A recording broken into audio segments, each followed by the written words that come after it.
course. I never could afford it. Boy, let's go look at the penguins. I give up. I just want to see the penguins, if you don't mind. Steve, what have you learned? Well, Mike, you guys were right on the money guessing. They grow really fast. So we have Jamie on the left and Jennifer on the right doing their best to hold 3 little baby blue penguins together. Names? That do not have to social distance. Good thing, because they're real close. And Jamie, how much have they grown since they were born, and what day were they born? So these guys are all approximately a month old, give or take a few days. So they hatched mid to end of February, and they all 3 coincidentally hatched out at 39 grams. So when they first hatched, they were only about that big, sitting in my hand, and now all of them are about 1,000 grams or just over that. So they grow very quickly, and for the first couple days they actually gain approximately 10% of their body weight each and every day.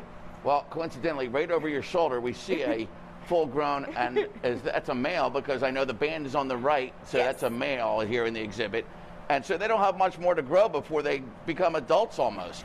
Nope, in about another month. They'll actually have all of their waterproof feathers in and will be considered a juvenile, and that's the point we'll start introducing them out onto the exhibit with all of the adults and our one other juvenile that's out there. Well, the difference between the blue penguins inside and the bigger African penguins outside, the color, they're black and white outside. These are blue. These, before they become blue, they look brownish, grayish. Yes.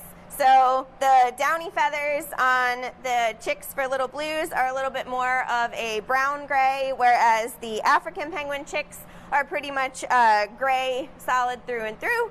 And then as they start growing in their waterproof feathers, which you can see a little bit on the face and the wing of the oldest one here, all of that blue color will start to come right on through. And as juveniles, they're actually even a brighter blue than the adults are.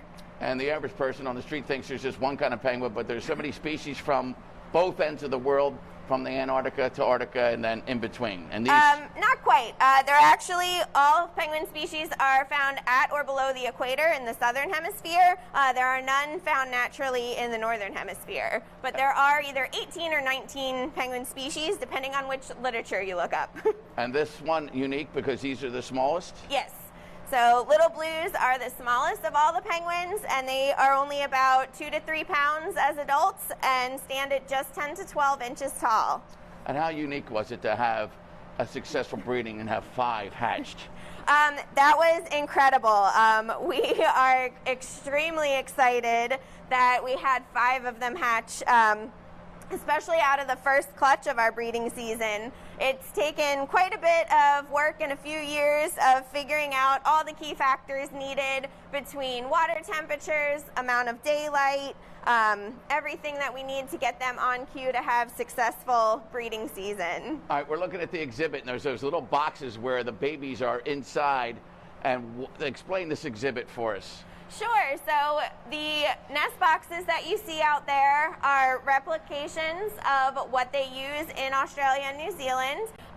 The smaller door on them actually allows the little blues to run inside, but not some of their predators like foxes. So it keeps the family safe while they're inside nesting.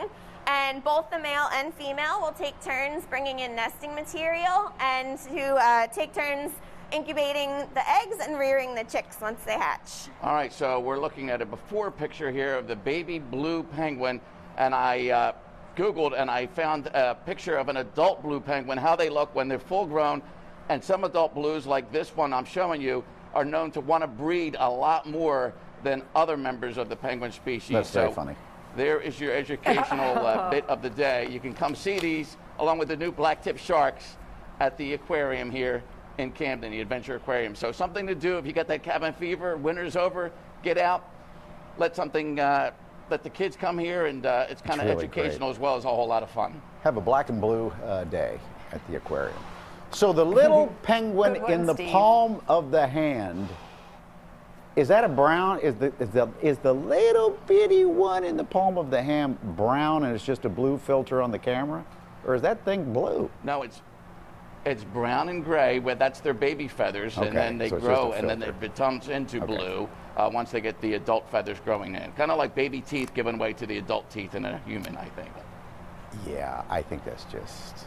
It's very confusing to see that picture. Because even the white glove looks blue. I think everything. I mean, slightly, but not enough. That looks like a dark colored blue or black, but okay. Either way, it's marvelous and they're cute. Anyway, yeah, absolutely. Hey, internet